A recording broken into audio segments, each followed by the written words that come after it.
Hello, everybody, and welcome to a very special bonus episode of Three in the Box. I'm Bill Schultz here with somebody new tonight. Although, Dana, you've been on the podcast before. Dana Parrott from CNY United. Dana, thanks for joining me for this one. Yeah, I always take your calls, or really your texts when you ask me to be on here. I mean, if I got the time, why not? And we're talking about some really exciting stuff, so I'm kind of so had to. lucky you did because both of my regulars are not with us tonight. It's way too late for Nikki, and Josh is sick as a dog. So, to everybody listening out there, I texted Dana like an hour ago and was like, "Hey, what are you doing?" And she was like, "I'm in Arizona," and I was like, "Perfect, here we go." Hey, I'm just happy to be here, blessed for the opportunity, but let's talk about it. Well, I appreciate you taking the time, Dana. I had a crazy Sunday, busy day here in Wisconsin. I only caught the USA game. Do you want to tell us a little bit quick about the other two games that you got to watch? Yeah, so there were three games that happened today, as well as the opening ceremony, and all of them were really great games. So the two that you missed, Bill, were we had Brazil versus Argentina, which I was personally very much looking forward to, as a dual citizenship of Brazil and America, and being half Brazilian. That was something that I was super excited to see. It ended with a 4-0 loss for Brazil against Argentina, which, could seem a bit expected. However, I do think it's important to note that Brazil just wasn't having a hot start due to a mix of reasons. So one of their strongest players had his strike force kind of injured or broken a bit due to the flight. Oh And man. so basically what happened was his anti-tipper bars weren't staying on the ground. Oh So no. he was popping up for anybody that saw that.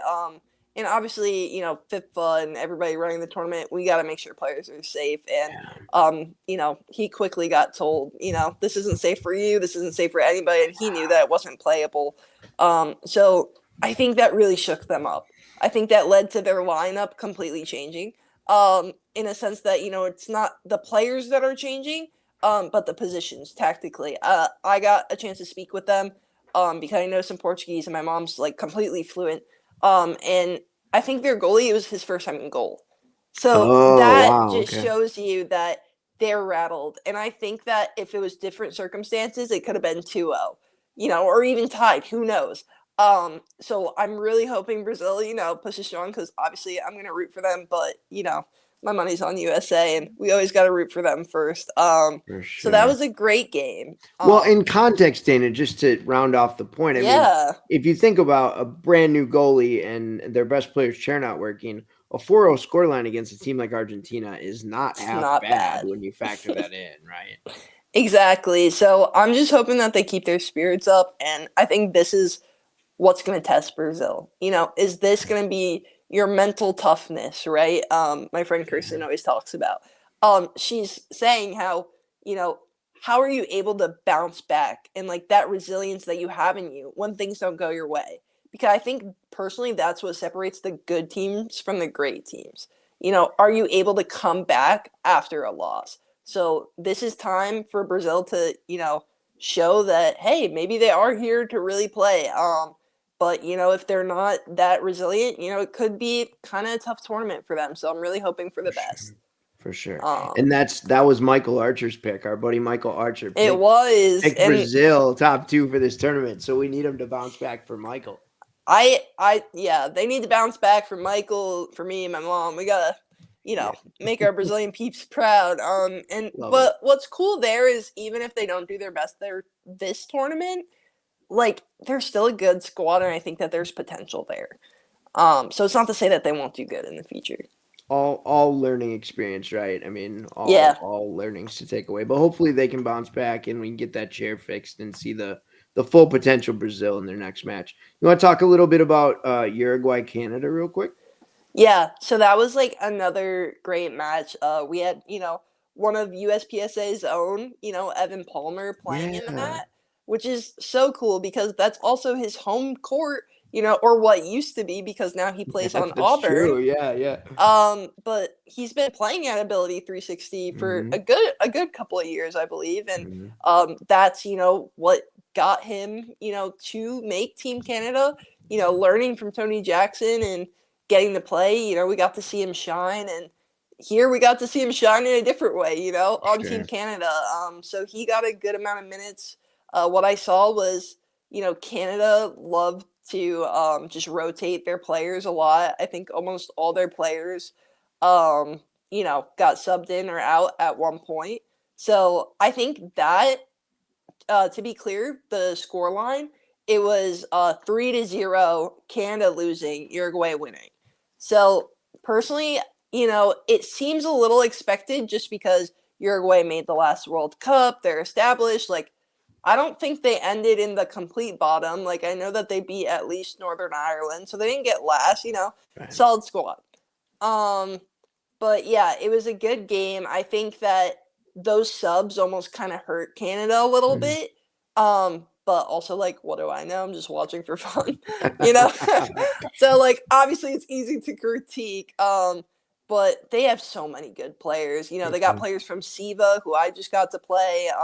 So Yeah. getting to see, people that I consider friends, like playing on the court and living out their dream, like I was so happy for them, like truly. And the atmosphere there was incredible. It was surreal. Like this was such a blessing to be able to be in the position to go and watch in person and getting to see, the people that you look up to, like Riley and Team USA playing, and then you got to see countries from all over the world. The good thing about it is like we come from all over, but we all have this one thing in common. Yeah. So it was a great tournament so far. It's only day one. And it feels like it's been like the best day ever. It's Truly getting awesome. to watch it. It's really cool. So I'm hopeful, Canada they went down, 3-0. I think maybe they'll come up with, a lineup that they get a bit more comfortable with and stick to it, or they might, play this rotation game like the US plays and have some good success with it. Sure. So I don't know. I think it's really like I don't know if I'll see a team, like Brazil, putting them for first to win, right? But I do think that there's some wiggler room there for other teams like Canada to, kind of put their name on the map and really hop up For there. sure.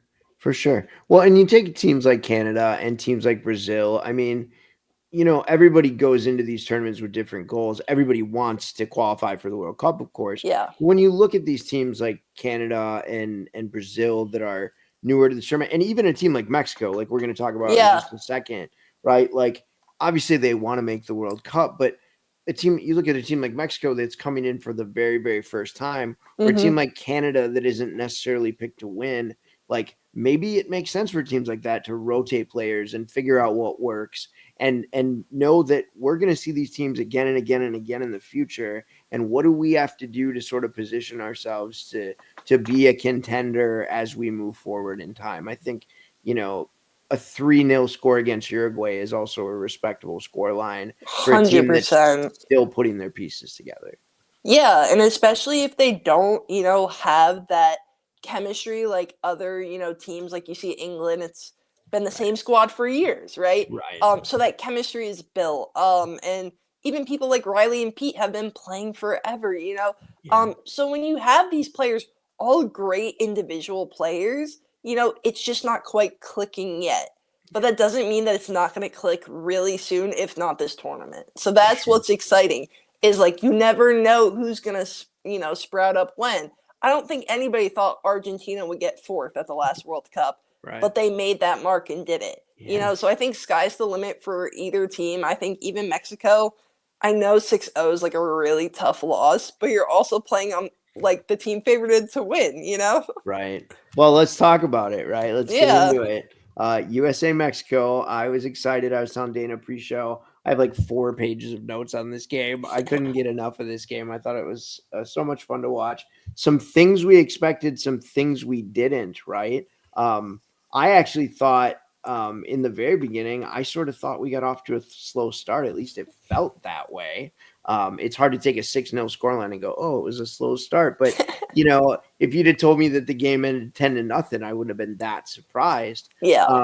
But and also to say a slow start in a game where we scored in the second minute sounds crazy. Yeah. Also, but a really sort of cool goal off a set piece in the second minute. What do you think about the early minutes of that game, Dana? I think that nerves were probably just showing on both Okay. sides, and that doesn't mean that they weren't playing amazing because we're seeing the cream of the crop. We're seeing the best of the best. You know, me and you, Bill. It's easy for us to To critique it, yeah, yeah. critique little things. And I agree to you. Like I was like clutching my pearls metaphorically, just wanting. I think everyone was saying that, over there, that little USA section that we had, like we're all just so nervous, and we're not even the ones playing. So yeah, it was. I wouldn't call it a slow start, but I think that everyone was really nervous and needed to get settled into the game. And I think once they got settled, it was really easy to see that, oh, USS, USS, USA is owning this game and they're going to take it home. And I Yeah. think that really scared Mexico. And unfortunately, they weren't able to figure out a defense, against us. But also, you're going up against Pete and Riley, and you're going up against people that, USA, we are the best at set pieces. Like, Mhm. I think that that's not really a contestable statement. I mean, someone will probably fight me on it, but like we're really good at set pieces, so it's hard to defend. Not to say that, Mexico, obviously they have work to do, but it's like I don't know, if I was Mexico 6-0, like it's not the worst result. Like you said, I it could have been 10-0. I frankly, for the first like 9 or 10 minutes, thought that Mexico's defense looked fantastic, and Yeah. it seems crazy to say in a half where they gave up 2 goals, but truthfully, I mean there were examples like I don't know, and I could flip through my notes, but I won't take the time. There was a ball where Riley, I think it was towards the end of the first half, where Riley hit one from half court, and both of their defensive players were in perfect position and Yeah. kick that right back. As these guys were setting up for set pieces, like to your point, Dana, I don't know how you stop USA on set pieces right now. Yeah. But the rest of it, especially in open play, I felt like Mexico played really well. I thought Yeah. they had studied game film clearly. They knew where these guys were. One thing I was also going to say, I really was mostly quite impressed with the way that USA had worked on their spacing. There Yep. were some times at the last World Cup, and that was a few years ago. That was a different squad, Mhm. but we were getting called for 2-on-1s. Where when the tournament ended, I said to a lot of people, that was before the podcast, but I said Yeah. to a lot of folks at the time, like, we got to work on this because how it's called in North America is different than how it's called in the rest of the world, and we're getting called for those. I think we took our first 2-on-1. It was like the 13th minute or something. I mean, Yeah, I we think did we really only well. had one or two. Like Yeah, there weren't a lot of them. and I think that that was really good to see, but I think personally, I think Team USA since Sydney has improved like a ton. And yes, like all the squads have improved because time has gone by, but I think the thing about USA is that they were able to see where their faults were and why they Yeah. didn't win. So like you're saying, that 2-on-1 was one thing that they had to work on. I think that they've done that great. And I think but there's also things that they have worked on and like are also looking great. So one thing that I noticed is that there's so much more passing.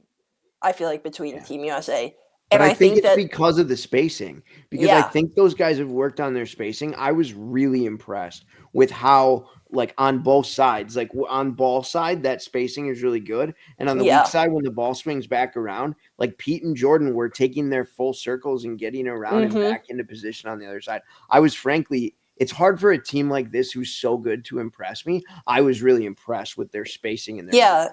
yeah. It's truly like a treat to watch. You watch and you're a bit in awe, especially like as a player too. You can only dream of thinking, making the plays. It's like you're not even thinking to make that play, and Jordan's making it. You know, um, it's crazy how they're able to, slice the ball and fake it out and all their moves. I saw every individual on that squad like using their own little bit of flair and using what's in their toolkits to make the pass and to make the shot. I think Team USA also did a really good job, going back to the spacing is they weren't playing super wide like you see Denmark playing or Right. someone like that.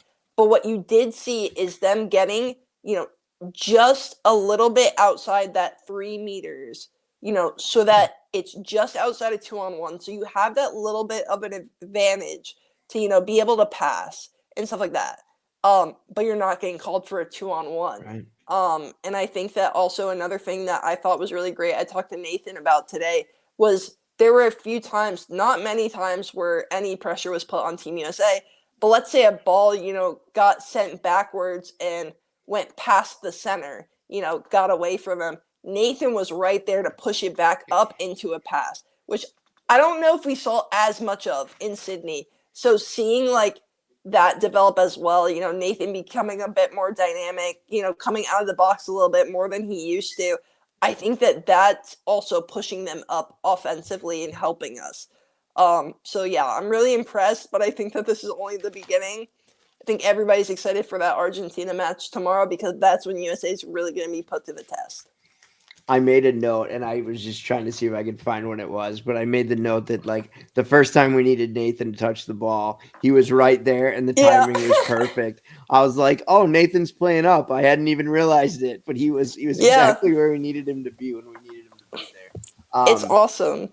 Before we start talking about tomorrow, Dana, I did just want to mention I was excited to see some of our new Team USA players get Oh into the yeah. game. In the 15th minute, we saw Ryan Connolly and David Dowling get capped, come out on the floor. I was really impressed. I wasn't sure what to expect from Connolly, honestly.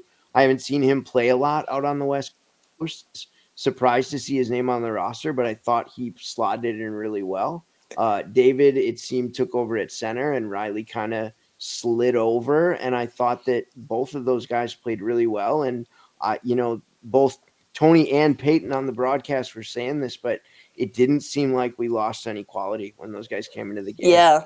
It was really awesome to see, Ryan being a friend of mine, letting him soak in this moment and really getting to play. I know that I think he did get the cap in England, but he didn't really get a touch on the ball. Really, it was a very short sub. So getting to see what he, really has in him and getting to see him fight for the ball. Obviously, I can't imagine how nerve-wracking that is to be like your first major tournament and playing. Michael was also experiencing that same thing, and I think that they both did a really good job under the pressure. And this is just the beginning for them. They're going to get more time on the court, and I think that we're going to see, everybody, whether that be the players that have been there forever, like Jordan and Riley, or the newer players like Ryan and Michael, like we're going to see everybody get more comfortable, get in their form. That goes for all the teams, but I think we're only going to see the quality of this tournament go up, and I'm really excited for Yeah. it. Yeah. Yeah. I mean, when almost immediately when David and Ryan came into the game, they both had opportunities. I mean, they had a Yeah. little back and forth right in front of the Mexico goal. I thought they were going to score like in their first minute on the court. Uh, I thought that went well. And then in the second half, Michael Rayton getting a goal, Oh, yeah. Michael and Lexi coming in. Actually, I think Michael and Lexi both had goals. Uh, Mm-hmm. but but man, it was pretty cool to see Michael come in and hold his own, and they had opportunities within their first minute on the court as well. And it was very cool to see. Lexi had multiple opportunities and scored. I Yep. mean, it was just great to see. Great to see that our top three can sit down and that we're not losing any quality. And I think that's going to help when we get to the later stages of this tournament, having other pieces to go to and not just rely on our starters. Yeah, I think, you can't do it without the team, obviously. And I think that what makes the US so good is that we are dynamic and we have multiple people and we have such quality. I think Mhm. that a lot of other squads, they've either been using the same people for a really, really long time or they just don't have as big of a league as, the US. We have a huge, I think probably the biggest league Mhm. with, Yeah. over 600 athletes. So US is getting to pick from the best of the best athletes. And I think the smaller countries, they're at a bit of a disadvantage because they don't have that, or they just don't have, as developed leagues. Yeah. So you can see that the US is being they hold themselves to an incredibly high standard, and that's why they do so well. Absolutely. So it's really awesome to see. It's been a great day. Incredible. Well, Dana, again, thank you so much for last minute taking the time to Hey, anytime, man, anytime. jump It's in and chat with yeah. me. I appreciate your input. I'm so glad that you got to be there in the flesh and enjoy it. I'm sorry that I'm not in the desert with you guys. I wish I was. But have a blast out there. Thank you again. And Yeah, of course. I'm hoping to be back tomorrow night with another recap. Maybe Dana will be with me. Maybe it'll be somebody else. Who knows? You never know. You never know. For day 2. But Dana, have a good night. Get some sleep. Enjoy tomorrow. To the rest of you, we'll see you tomorrow for Power Soccer Shop. We're 3 in the box. Have a great night.